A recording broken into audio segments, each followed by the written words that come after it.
আজকের আলোচনার জন্য প্রস্তুত? আমরা এমন একটা সময় ডুব দিচ্ছি যখন প্রাচীন ভারতে ঘটেছিল বিরাট পরিবর্তন। অবশ্যই। সময়টা খুব গুরুত্বপূর্ণ। হ্যাঁ, খ্রিস্টপূর্ব ২০০ থেকে ৩০০ খ্রিস্টাব্দ, মানে প্রায় ৫০০ বছর। এই সময়ে উপমহাদেশ জুড়ে মিথস্ক্রিয়া আর উদ্ভাবনের একটা দারুণ যুগ চলেছিল। ঠিক। আমাদের আজকের আলোচনাটা মূলত উপিন্দর সিংয়ের গবেষণার উপর ভিত্তি করে, বিশেষ করে তার a history of ancient and early medieval India বইটার কিছু অংশ।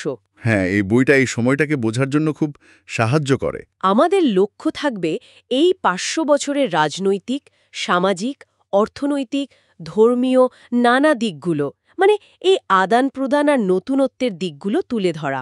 একদম। কারণ মৌর্য সাম্রাজ্যের পতনের পর যে একটা আপাত শূন্যতা তৈরি হয়েছিল, সেটা কিন্তু নানান নতুন শক্তি আর ভাবনার জন্ম দিয়েছিল।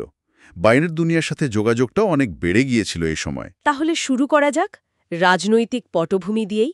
মৌর্যদের পরে উত্তর পশ্চিম ভারতে কারা এলো? ইন্দো গ্রিকদের কথা তো প্রথমেই আসে। হ্যাঁ, ইন্দো গ্রিকরা বেশ গুরুত্বপূর্ণ, বিশেষ করে তাদের মুদ্রাগুলো।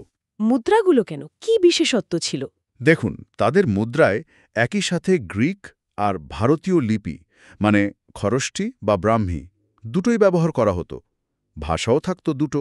ও আচ্ছা, মানে এটা শুধু মুদ্রা নয়, দুটো সংস্কৃতির মিলনেরও প্রমাণ। ঠিক তাই। এরপর ওই অঞ্চলে এলো শক আর পাহলাওয়ারা, মানে সিথোপার্থিয়ান। এরা এসেছিল মধ্য এশিয়া থেকে, তারা কোথায় শাসন প্রতিষ্ঠা করল? মূলত পশ্চিম ভারতে। আর তাদের শাসনের একটা বৈশিষ্ট্য ছিল ক্ষত্রপ ব্যবস্থা। ক্ষত্রপ? এই ব্যবস্থাটা ঠিক কী রকম? ক্ষত্রপ মানে অনেকটা ধরুন প্রাদেশিক শাসক বা গভর্নর।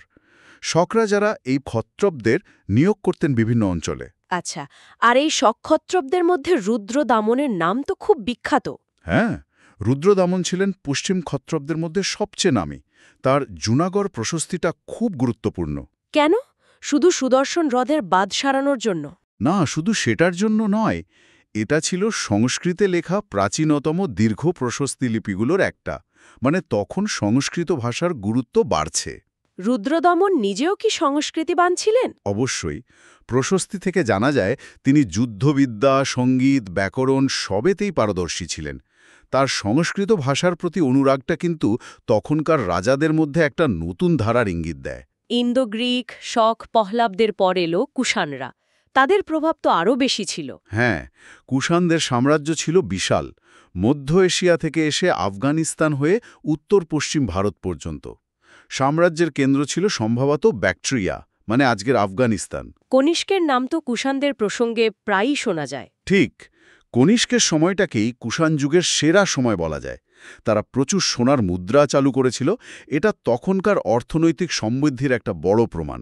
আর মুদ্রার কথা যখন উঠলই, কুষাণ মুদ্রার কি আর কোনো বৈশিষ্ট্য ছিল? হ্যাঁ, খুব ইন্টারেস্টিং।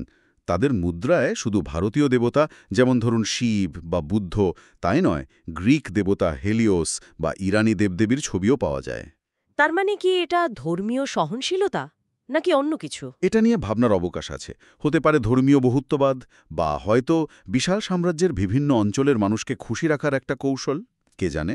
বেশ, উত্তর পশ্চিম তো গেল, তখন গাঙ্গেয় উপত্যকা বা মধ্য ভারতে কারা ছিল?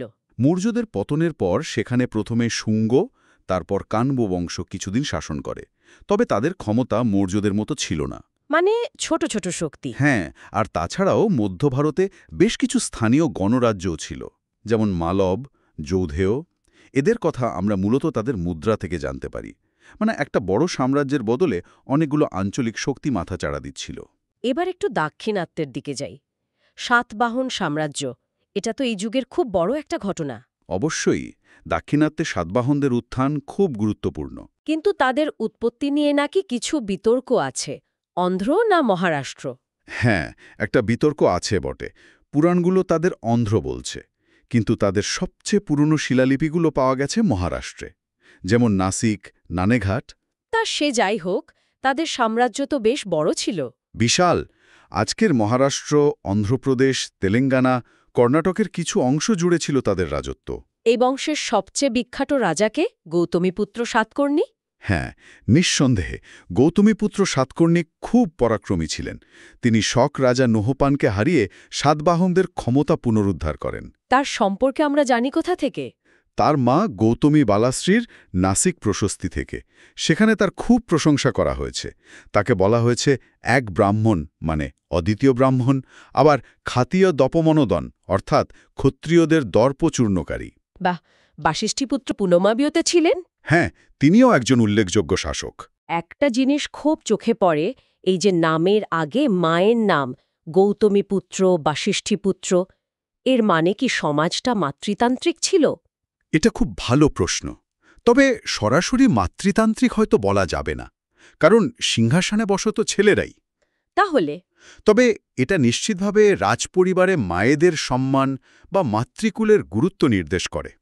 এটা একটা ইন্টারেস্টিং দিক। আচ্ছা, আর সাতবাহনদের ধর্মীয় নীতি কেমন ছিল? তারা ব্রাহ্মণ্য ধর্মের পৃষ্ঠপোষক ছিলেন, অশ্বমেধের মতো বৈদিক যজ্ঞ করতেন। আর একটা খুব জরুরি বিষয় হল, ভারতে ভূমি অনুদানের যে প্রথা, তার সবচেয়ে পুরনো শিলালিপির প্রমাণ কিন্তু এই সাতবাহন যুগে পাওয়া যায়। ও, এই অনুদানপত্র থেকে কি প্রশাসনিক তথ্যও মেলে? হ্যাঁ, মেলে। অমাত্য, মহামাত্র, গ্রামিক এরকম বিভিন্ন পদের উল্লেখ পাওয়া যায়। এবার যদি আরও দক্ষিণে যাই, তামিলনাড়ু, কেরালা, সেখানে কারা ছিল? সেখানে তখন চোল, চের আর পাণ্ড্যদের যুগ। এদের কথা জানার জন্য আমাদের প্রধান ভরসা হল সঙ্গম সাহিত্য। সঙ্গম সাহিত্য, এটা কি ধরনের লেখা? মূলত কবিতা, দুরকমের, আগাম মানে প্রেম আর পুরাম মানে যুদ্ধ, বীরত্ব এইসব নিয়ে। সময়টা মোটামুটি খ্রিস্টপূর্ব ৩য় শতক থেকে খ্রিস্টীয় ৩য় শতক। এই কবিতাগুলো থেকে কি জানা যায়? অনেক কিছু। তখনকার সমাজ, অর্থনীতি, রাজা বা ভেন্দার, স্থানীয় সর্দার বা ভেলি, তাদের রাজকীয় প্রতীক, যেমন ধরুন চোলদের বাঘ, চেরদের ধনুক, পাণ্ডবদের মাছ, এইসবের একটা জীবন্ত ছবি পাওয়া যায়। আচ্ছা, পুরম কবিতায় কবিদের ভূমিকা কি ছিল? শুধু রাজাদের গুণগান? তার থেকেও বেশি। তারা রাজার বীরত্ব, উদারতার কথা বলে রাজার নামডাক বাড়াতেন ঠিকই, কিন্তু তার সাথে রাজার রাজনৈতিক বৈধতা তৈরিতেও সাহায্য করতেন। মানে রাজা আর কবির মধ্যে একটা নির্ভরতার সম্পর্ক। একদম। রাজা পৃষ্ঠপোষকতা দিচ্ছেন আর কবি সেই ক্ষমতাকে মহিমান্বিত করছেন। আবার কিছু রাজা উত্তর ভারতের মহাকাব্য বা বৈদিক যজ্ঞের সাথে নিজেদের যুক্ত করে নিজেদের ক্ষমতা আরও বাড়ানোর চেষ্টা করতেন। বেশ, রাজনৈতিক দিকটা তো বোঝা গেল। এই সময় অর্থনীতি আর সমাজে কি পরিবর্তন আসছিল? নগর জীবন কি বাড়ছিল? খুব দ্রুত বাড়ছিল। উত্তর থেকে দক্ষিণ, তক্ষশিলা, মথুরা, কৌশাম্বী, উজ্জয়িনী, পাইঠান, অমরাবতী, এমনকি কাবেরী পুম্পট্টি নামের মতো বন্দরনগরী, অনেক নতুন শহর গড়ে উঠছিল বা পুরনো শহরগুলো আরও বড় হচ্ছিল। প্রত্নতাত্ত্বিক প্রমাণ কিছু আছে? প্রচুর। পোড়া ইটের বাড়িঘর, পরিকল্পিত রাস্তা, নিকাশি ব্যবস্থা, এগুলোর উন্নতি দেখা যায়। এটা শুধু জনসংখ্যা বৃদ্ধি নয়, বাণিজ্য আর প্রশাসনিক কাজকর্ম বাড়ানোর ইঙ্গিত দেয়। শহর মানেই তো নানা রকম পেশা, কারুশিল্প, সেগুলোর কি খবর? কারুশিল্পেরও খুব বিকাশ ঘটেছিল।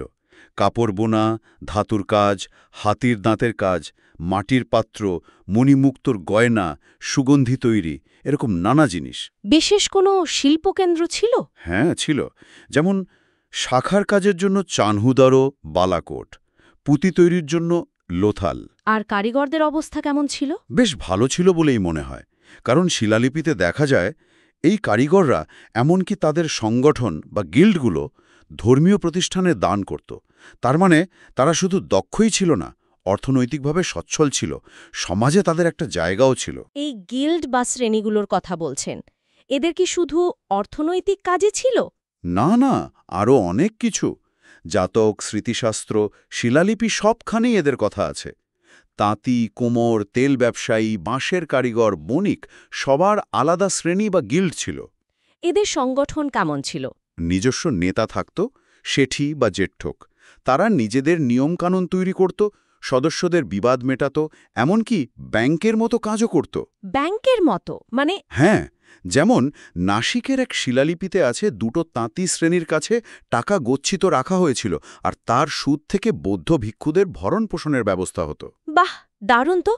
এরা কি জনকল্যাণমূলক কাজও করত? হ্যাঁ, করত। তবে রাষ্ট্রেরও কিন্তু এদের উপর নিয়ন্ত্রণের অধিকার ছিল। মনুস্মৃতি বা যাজ্ঞবল্ক্য স্মৃতিতে এর উল্লেখ আছে। এই যে এত অর্থনৈতিক কাজকর্ম, এর পেছনে নিশ্চয়ই বাণিজ্য একটা বড় ভূমিকা নিয়েছিল। অবশ্যই বাণিজ্যই ছিল এই যুগের অর্থনীতির অন্যতম চালিকা শক্তি। দেশের ভেতরে যোগাযোগের জন্য উত্তরাপথ দক্ষিণাপথের মতো পুরনো রাস্তাগুলো তো ছিলই, নদীপথ ব্যবহার হতো। এথ্রিয়ানসির মতো বইগুলোতে এর উল্লেখ আছে।